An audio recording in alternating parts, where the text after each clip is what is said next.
Bam Adebayo completely took over against the Nets offensively in this one. I feel like I've said that before because I have. He continues to have big nights against the Nets, uh, especially in this building, and there's reasons for it. It wasn't just an aggressive shift, which there was at moments, but this defense kind of allows him to hit certain spots of the floor and opens up things for him offensively. I just want to go through some of the plays tonight, starting with early on.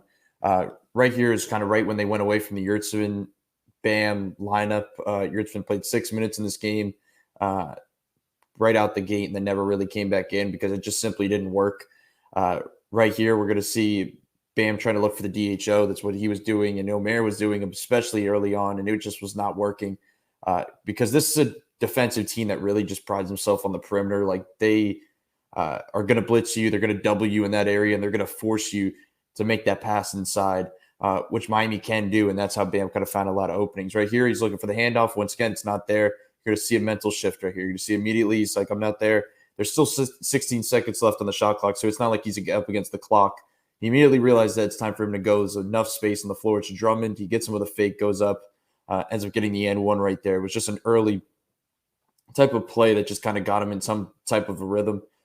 Next one, you're going to see him get the mismatch. It's something that I think Jimmy can do really well in this potential matchup just because there's a lot of smaller guards on the floor that they can pick at, like Bruce Brown, Patty Mills, Seth Curry on the floor right now.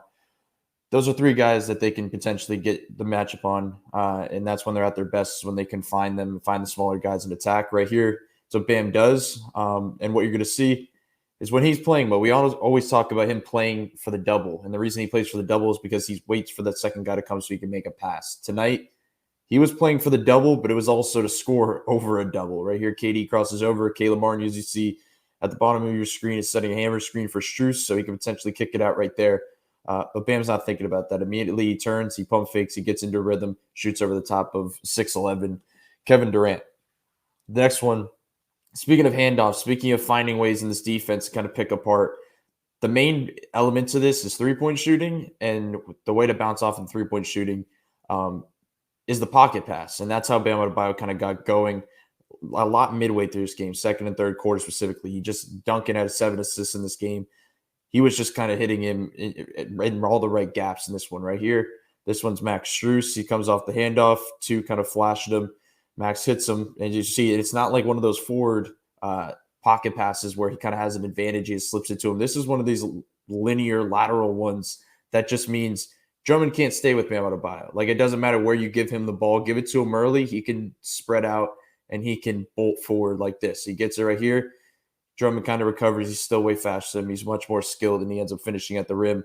Another one off then an inbound. Duncan's going to come off in a second right here. They blitz high. He just throws a dart right over the top to Bam, and now he can dunk it right there. It's just simple stuff, easy plays, but it just looks easier because of the passes that they're making. Soon we're going to have to look at it a bit more, the passes that Duncan Robinson's able to make, because he's making some of these passes that he just wasn't making last season. And that can open up a lot for Bam Adebayo. Like in a night that Duncan Robinson had 0 points, you wouldn't think we'd be talking about his impact this high. Another one talking about now a little bit more late in the game. As I go back a little bit, this is just an incredible read from Tyler Hero, and this is Kyle Lowry rubbing off on him. When we see the lob pass, it's usually like normal players make. It's kind of dribbling into the lane. If there's a lob opportunity, once he gets down there, you make it. If not, you go for the floater. Kyle Lowry is one of his staples is throwing the lob way too early, where he comes off a pick and he's already leading that pass on. Like he's not letting the big setup and get ready. Right here, Tyler comes right around the screen, doesn't wait, just lobs it up super high, drops it right in there. Bam goes up, gets the and one dunk. That's just an impressive play, but it's also just an impressive combo for Bam to be able to go up and get that one. And now Brooklyn, Miami was up 12 with about 4 minutes left, kind of a copy and pasted version of the Milwaukee game. How did they close this game out? Well, most people watching this game were saying get the ball to Bam Adebayo in an isolation of some kind. Right here, they end up getting a switch. Kevin Durant gets onto Tyler Hero. Bruce Brown now switches on to Bam. Now it's like, okay, we're getting the ball into Bam. Hero actually waves Gabe up to get Patty Mills out of the play, lobs it over the top to Bam. Goran has to help over. Once again, another small guy, which is just advantage. Bam Adebayo goes up, gets the lay, and it kind of ices this game totally. And that's what kind of puts him in that position. So just a well-rounded game from Bam. As I said before, it's just what he does, seems to do against this Nets team. But it just shows what he can potentially do in a playoff matchup when there's these exploitable spots of the floor, specifically in the gaps in the lanes. And when he's driving and has that face up option, that's when he's kind of scariest offensively.